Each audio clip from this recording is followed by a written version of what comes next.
Greetings one and all, I'm Red Angel, and welcome to another episode of Late Night Ponderings, my series of mini editorials that covers a wide range of subjects. Today's subject? The positives of power fantasies. The term power fantasy has been used in correlation with gaming for quite some time, especially now that the medium is starting to see a wider range of criticism. While it certainly didn't originate with gaming, it is exploring untested waters due to the nature of the beast. Video games, as anyone who plays them will tell you, is a medium that puts you, the player, in charge of your own destiny. Whether you win, lose, or reach the end is entirely up to you. You're given agency, and the more agency the player is given, the more immersive or satisfying the game can be. Do you want to hit people with a purple dildo? Well then go for it, Saints Row 3's got you covered! Somebody said that was a weird thing to want to do? Well, you better Fusro-da them across the street, grapple onto a helicopter with your hookshot, and enjoy a nice game of golf. It gives you, the player, the power to do things that, in real life, you'd never be able to do, hence the term power fantasy. Escapist fantasy is similar to this in the sense that you're getting lost in a world of the game, but power fantasies have become a different ballgame, especially when gaming is concerned. Unlike in films that could be referred to as power fantasies, such as Raiders of the Lost Ark if you like hunting for ancient artifacts or fighting Nazis for example, you can instead play a game like Wolfenstein where you're the one that's fighting the Nazis. If you want to search for artifacts while disrupting ancient undisturbed areas, try Tomb Raider to get into your favorite grave-robbing mood. You're actively participating in whatever acts you're seeing on screen, giving you a true sense of power behind them. That is what a power fantasy is at its core. Now what about the term male power fantasy that often crops up in modern gaming criticism? Male power fantasy already lends itself to scrutiny due to it being gendered. It points the finger at the male audience saying that this is their power fantasy due to their gender. That is a troublesome assertion, but one that's lent itself to be studied further. Patterns have formed in media that sort of diagnose the issue, mostly having to do with representation in media and how stories are portraying minorities. The thing about video games, however, is that it's a young medium, and the trends in gaming are very different than the trends in other forms of entertainment. Originally, video games were almost exclusively about getting the high score and little else, progressing later to things like story and characters. For some time, the male demographic did outnumber the female demographic when it came to gaming, and much of the gaming market primarily focused on them for the sake of money. While this doesn't excuse gaming for focusing primarily on one demographic over the other, it does explain it. Especially interesting is that according to the Polygon article No Girls Allowed by Tracy Lynn, it wasn't until Nintendo moved the Nintendo Entertainment System to the toy aisle, the boys aisle, that the gaming demographic started to shift. She states this in a direct quote from Ian Bogos's book, Persuasive Games, The Expressive Power of Video Games.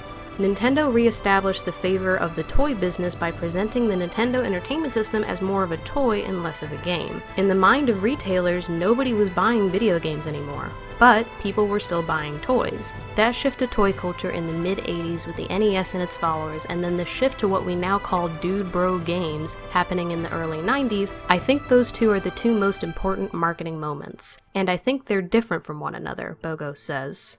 It's fascinating to think that gaming created one of its own biggest problems, not out of negligence, but rather out of the need to save this brand new medium from dying in its infancy. Marketing games as toys was what helped the American video game industry recover after the gaming crash. So in many ways, it was a do or die moment. They could have chosen either demographic, but they decided to market towards boys primarily, and that's who they stuck with for some time. Not exclusively, mind you, but enough to perpetuate this boys club feeling that many outside the gaming community, and even some within, often feel when confronting the implications of gaming as a whole.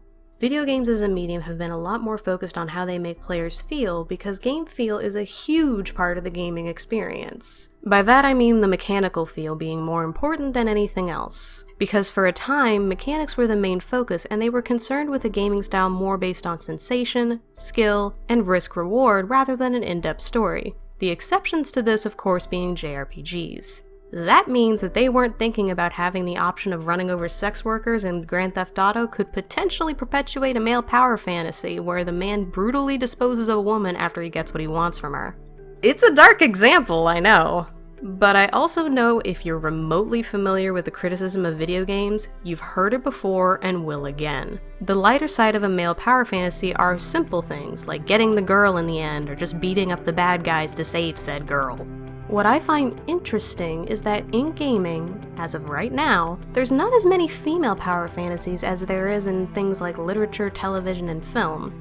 Again, gaming is a younger medium, but I'm surprised at the untapped market developers outside of Japan are ignoring. While not as clearly defined, female power fantasies lean more to the Sex and the City side of things than they do chopping people up with an axe.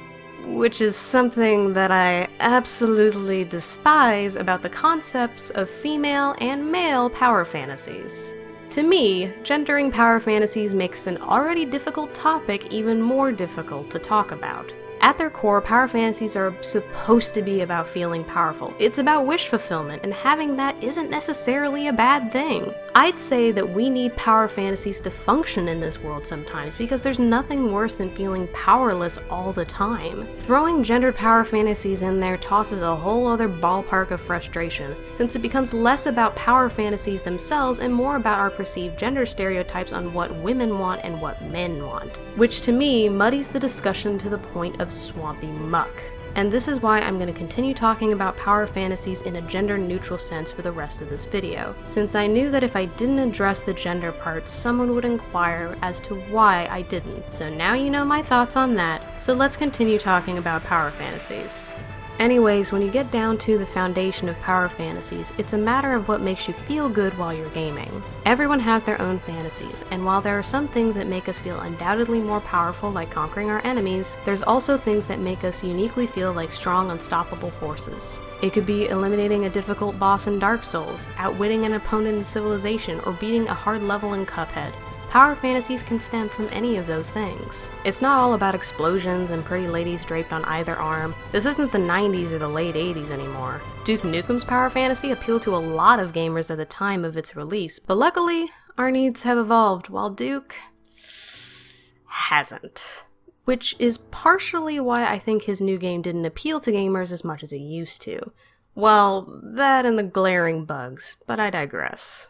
There's quite a bit that can make a gamer feel powerful, and it doesn't have to be something that inherently takes the power away from someone else. It can be seemingly as mundane as solving a puzzle in a Zelda game for the compass. While yes, it is a compass, and nobody likes finding just the compass because it is easy to expect some kind of great treasure in the chest other than the stupid compass, but there's still a sense of satisfaction we get from solving the puzzle in the first place, a feeling that we conquered our foe.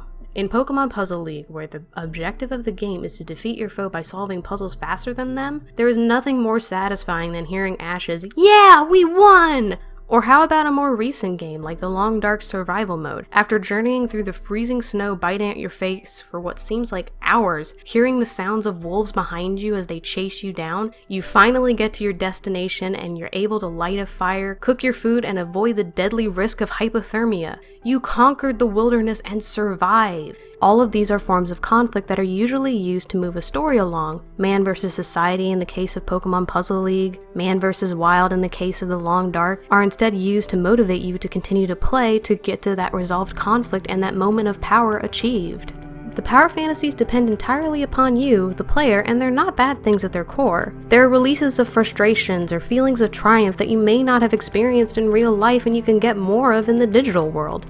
However, the problem lies when there's nothing but power fantasies in a genre of media. Gaming, being the wee babe of the media world, did have a period where the big studios at the time were producing a lot more power fantasy heavy games. It made a portion of gamers get used to the high that one can get by feeling all powerful all the time while playing games, that when introducing them to a game where they weren't the all-powerful space marine that chews crowbars and rescues the galaxy led to some interesting results. Just look at what happened to the reception of Gone Home. Sure, the press overblew the game's quality, but gamers didn't exactly react well to a game where all you do is listen to a story while exploring a house looking for the next cassette tape. This is why I say, play the game that makes you feel powerful, but also play softer and quieter games that may not make you always feel like the hero. Experience different kinds of power, different kinds of satisfaction than conquering foes all the time. Power fantasies aren't meant to be dangerous or demonized by the media. They're meant to encourage you to experience your power in your own way. I'm Red Angel, and I'll see you next time.